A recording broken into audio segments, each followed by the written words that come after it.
اللہ کے نام سے جو بڑا مہربان نہایت رحم کرنے والا ہے۔ حضرت عمر، یہ جلدی جلدی تقریر کروں گا میں کیونکہ وقت نہیں، آج دیکھو 5-7 منٹ بچے ہیں۔ حضرت عمر جب خلیفہ بنے اور خلیفہ بننے کے بعد ممبر پہ کھڑے ہوئے تو ممبر پہ کھڑے ہونے کے بعد انہوں نے کیا کہا کہ میں خلیفہ ہوں۔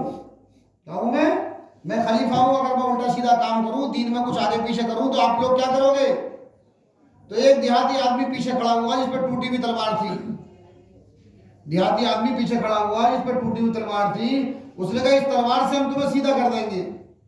تو حضرت عمر نے اللہ کا شکر ادا کیا کہ اللہ تیرا بڑا احسان ہے، تیرا کرم ہے کہ آج بھی کچھ لوگ ایسے ہیں جو انشاءاللہ سیدھا کرنے والے ہیں، جو ایمان کے لیے اپنی جان دے بھی سکتے ہیں اور جان لے بھی سکتے ہیں۔ لیکن آج ہمارا معاملہ ہم اپنے اندر جھانک کے دیکھیں۔ ان اللہ لا یغیر ما بقوم، اللہ نے اس قوم کی حالت نہیں بدلی حتی یغیروا ما بانفسہم، نہ وہ افسوس جس کو اپنے بدلنے کا۔ جو آدمی اپنا افسوس نہیں کرتا اللہ بھی اس کا افسوس نہیں کرتا۔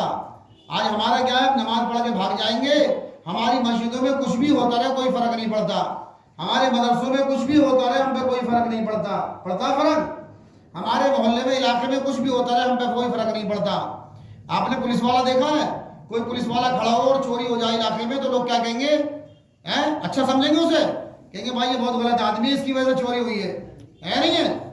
بھائی فوجی کھڑا ہو اور دوسرے دیش والے حملہ کر دے اور فوجی سوتا رہے تو فوجی کی غلطی ہے وہ، اور مسلمانی علاقے میں چوریاں ہو رہی ہیں، ڈکیتی ہو رہی ہیں اور مسلمان تماشا دیکھ رہے ہیں تو یہ کس کی غلطی ہے؟ یہ مسلمانوں کی غلطی ہے۔ مسلمانوں کو چاہیے کہ اپنے گربان میں جھانک کے دیکھیں بھائی مسلمان کا مقصد کیا ہے، ہم دنیا میں کیوں آئے تھے، ہمیں اللہ کا بھیجنے کا مقصد کیا ہے؟ اللہ فرماتا کنتم خیر امت، تم تو ایک بہترین امت ہو، اخرجت للناس، میں نے تمہیں بھیجا لوگوں کی بھلائی کے لیے، اخرجت للناس، میں نے تمہیں کائے کے لیے بھیجا؟ لوگوں کی بھلائی کے لیے۔ ذرا اپنے کلیجے پہ ہاتھ رکھ کے بتاؤ ایمانداری سے ہم کس کس کی بھلائی کر رہے ہیں؟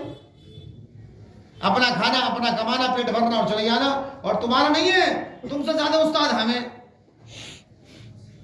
مسجد مسلمان کا پارلیمنٹ ہے، مسلمان کے سارے اچھے کام مسجدوں سے ہونے چاہیے اور سارے برے کام مسجدوں سے رکنے چاہیے، کہ بھائی کیا کرنا ہے کیا نہیں کرنا، سارے اچھے کام مسلمانوں کے مسجد سے شروع ہو، سارے برے کام کی برائی مسجد سے روکنی چاہیے۔ لیکن آج ہمارا معاملہ کیا ہے؟ برا آدمی کوئی بھی کچھ کرتا رہے، آپ لوگ کہو کوئی بات نہیں ماشاءاللہ، یہ تو ہمارے صدر صاحب ہیں، یہ تو ہمارے فلانے صاحب ہیں۔ ارے بھائی ایمان کی علامت کیا ہے؟ اگر انسان کے اندر ایمان ہے اور کوئی برا کام ہو رہا ہو تو وہ اس کو روک دے۔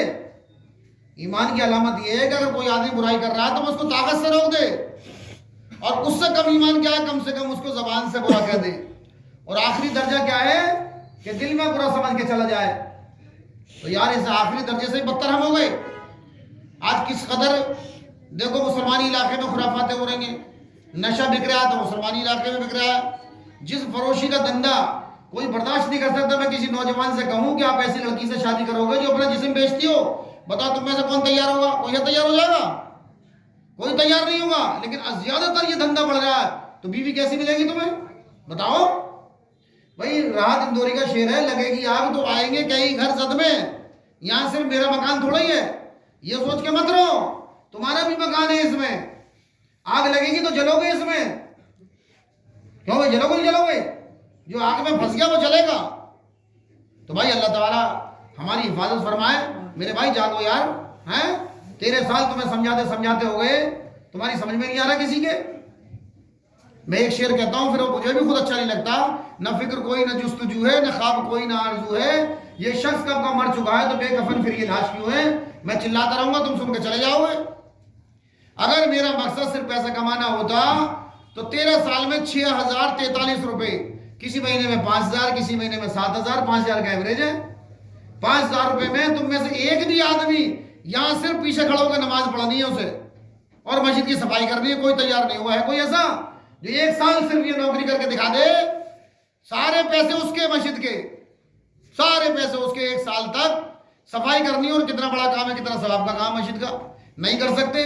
تم لوگوں کے جیب میں سے 100 روپے نہیں نکلتے مہینے کے، کتنے افسوس کی بات ہے۔ اور وہ 100 روپے میں نہیں لے رہا ہوں، میں تمہارے اوپر خرچ کرنا چاہتا ہوں۔ میں نے ہاسپٹل رجسٹریشن کرایا، یہ پیرامیڈیکل اسکول بھی بن جائے گا، کل کو تمہارے بچے جب بڑے ہوں گے تو اس سے ڈگری لے لے کے ودیشوں میں جا کے نوکری کریں گے، اور پیرامیڈیکل والے کی تنخواہ کم سے کم 1 لاکھ روپے ہے باہر ودیشوں میں. 1 لاکھ روپے تنخواہ ہے. اور کوئی بھی اچھا کوئی بڑھیا جگہ مل گیا, کوئی بیمار ہے, کسی کے ماں بیمار ہوتی ہے, کسی کا باپ بیمار ہوتا ہے, کوئی خود بیمار ہوتا ہے, یہ خدمت کا موقع 1-2 گھنٹے گھر جانے کا مل گیا تو 1 لاکھ روپے اور اوپر سے اوور ٹائم ہو گیا. ہوتا نہیں ہوتا ہے کہ جی ہمارے ابا بیمار ہے, ذرا انجیکشن لگائیے نا, دوا دیا نا, بتائیے نا. تمہیں سرکاری نوکری نہیں مل رہی, نہیں ملے گی کوئی بات نہیں, لیکن میڈیکل کی لائن میں تم گھس سکتے ہو آرام سے, کوئی روکنے والا نہیں ہے تمہیں. جانتے ہو دنیا میں سب سے بڑی طاقت کس کی ہے؟ دنیا کی سب سے بڑی طاقت کس کی ہے؟ دنیا میں سب سے بڑی طاقت قلم کی طاقت ہے. جج صاحب جو قلم سے لکھ دیتے ہیں سزائے موت, تو اسے کوئی ٹالنے والا نہیں ہوتا. قلم تم نے چھوڑ دی. قرآن کی سب سے پہلی آیت تھی اقرا بسم ربک الذی خلق, پڑھ اس کے رب کے نام سے, پڑھ اس رب کے نام سے جس نے تجھے مٹی سے بنایا ہے. کیا کر, پڑھ. اور وہی قوم سب سے زیادہ ان پڑھ. بڑے افسوس کی بات ہے یار. اور وہی قوم اسپتال بنانے کو راضی نہیں, اسکول بنانے کو راضی نہیں ہے. بنانے تو بنانے نہیں دیتی. دے مقدمے, کتنے مقدمے لگا دیے مجھ پہ. میرا کوئی غلط کام ہو میں تو کہتا ہوں چیلنج کے ساتھ, میرا کوئی بھی آپ کو 19 کام نظر آ رہا تو اس جمعے کو بتاؤ, انشاءاللہ اگلے جمعے کو نظر نہیں آئے گا. اتنے چیلنج کے ساتھ نہیں بتانے والا ملے گا تمہیں. اور تمہیں اللہ نے موقع دیا ہے, اللہ نے مجھے بھیجا ہے, میں خود نہیں آیا ہوں. میں نے ایک آدمی سے کہا کہ اللہ نے مجھے بھیجا, تو بولا کیسی باتیں کر رہے ہو. میں نے کہا بتاؤ تو اللہ نے نہیں بھیجا تو کس نے بھیجا؟ ارے دنیا میں ہر اچھے کام کے لیے اللہ توفیق دیتا ہے اور اللہ بھیجتا ہے جب انسان کام کرتا ہے. جس کو اللہ توفیق نہیں دیتا وہ مسجدوں میں بھی چوریاں کرنا شروع کر دیتے ہیں. ہوتی ہے مسجدوں میں چوری نہیں؟